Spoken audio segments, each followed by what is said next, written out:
श्री सीताराम चंद्राभ्याम नमः। उत्तरकांड 97वां सर्ग। सीता का शपथ ग्रहण और रसातल में प्रवेश।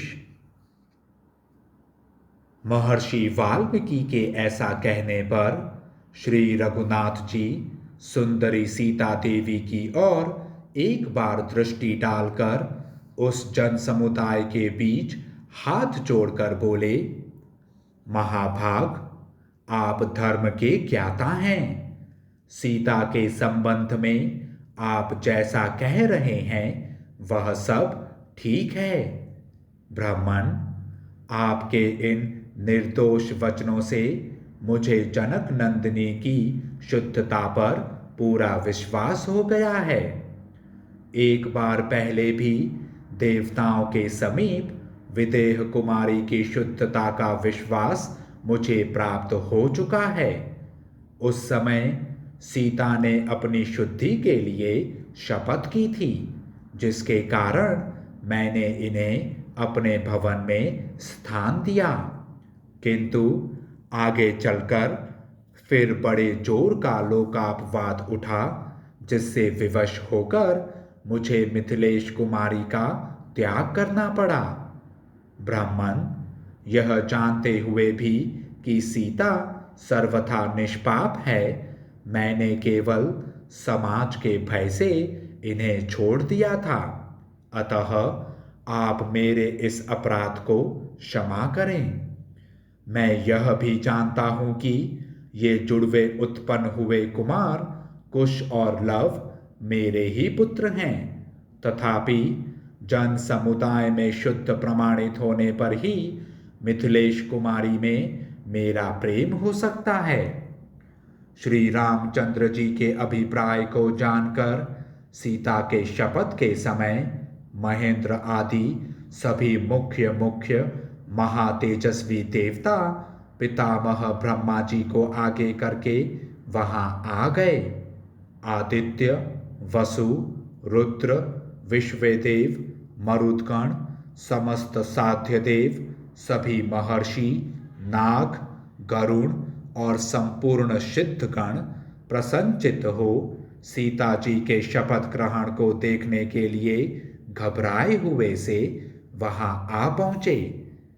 देवताओं तथा ऋषियों को उपस्थित देख श्री रघुनाथ जी फिर बोले, सूरश्रेष्ठ गण, यद्यपि मुझे महर्षि वाल्मीकि के निर्दोष वचनों से ही पूरा विश्वास हो गया है, तथापि जन समाज के बीच विदेह कुमारी की विशुद्धता प्रमाणित हो जाने पर मुझे अधिक प्रसन्नता होगी।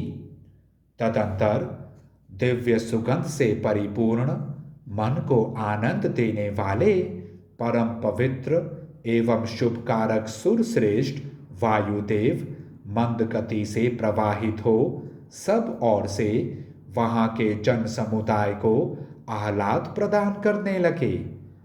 समस्त राष्ट्रों से आए हुए मनुष्यों ने एकाग्रचित हो प्राचीन काल के सत्य युग की भांति यह अद्भुत और अचिंत्य सी घटना अपनी आंखों देखी। उस समय सीता जी तपस्विनियों के अनुरूप गेरुआ वस्त्र धारण किए हुए थी। सबको उपस्थित जानकर वे हाथ जोड़े दृष्टि और मुख को नीचे किए बोली, मैं श्री रघुनाथ जी के सिवा दूसरे किसी पुरुष का स्पर्श तो दूर रहा, मन से चिंतन भी नहीं करती।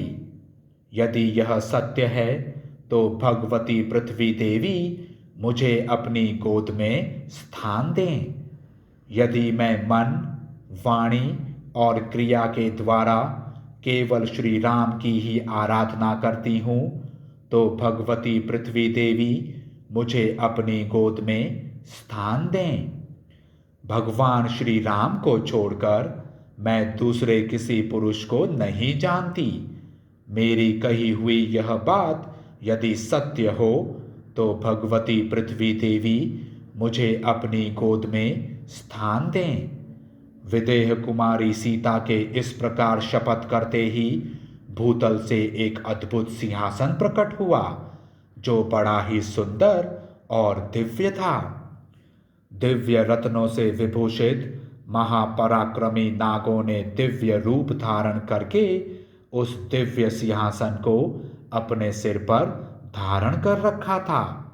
सिंहासन के साथ ही पृथ्वी की अधिष्ठात्री देवी भी दिव्य रूप से प्रकट हुईं।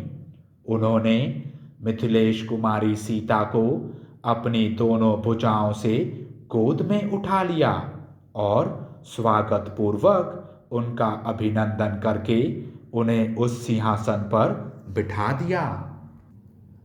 सिंहासन पर बैठकर जब सीता देवी रसातल में प्रवेश करने लगीं, उस समय देवताओं ने उनकी ओर देखा। फिर तो आकाश से उनके ऊपर दिव्य पुष्पों की लगातार वर्षा होने लगी। देवताओं के मुंह से सहसा धन्य धन्य का महान शब्द प्रकट हुआ। वे कहने लगे, सीते, तुम धन्य हो, धन्य हो। तुम्हारा शील स्वभाव इतना सुंदर और ऐसा पवित्र है। सीता का रसातल में प्रवेश देखकर आकाश में खड़े हुए देवता प्रसन्नचित्त हो इस तरह की बहुत सी बातें कहने लगे। यज्ञ मंडप में पधारे हुए सभी मुनि और नरश्रेष्ठ नरेश भी आश्चर्य से भर गए। अंतरिक्ष में और भूतल पर सभी चराचर प्राणी तथा पाताल में विशाल काय दानव और नागराज भी आश्चर्यचकित हो उठे। कोई हर्षनाद करने लगे, कोई ध्यान मग्न हो गए, कोई श्री राम की ओर देखने लगे और कोई हक्के पक्के से होकर सीता जी की ओर निहारने लगे। सीता का भूतल में प्रवेश देखकर वहां आए हुए सब लोग हर्ष, शोक आदि में डूब गए। 2 घड़ी तक वहां का सारा जन समुदाय अत्यंत मोहाच्छन्न सा हो गया। इस प्रकार श्री वाल्मीकि निर्मित आर्ष रामायण आदि काव्य के उत्तर कांड में 97वां सर्ग पूरा हुआ। जय श्री राम।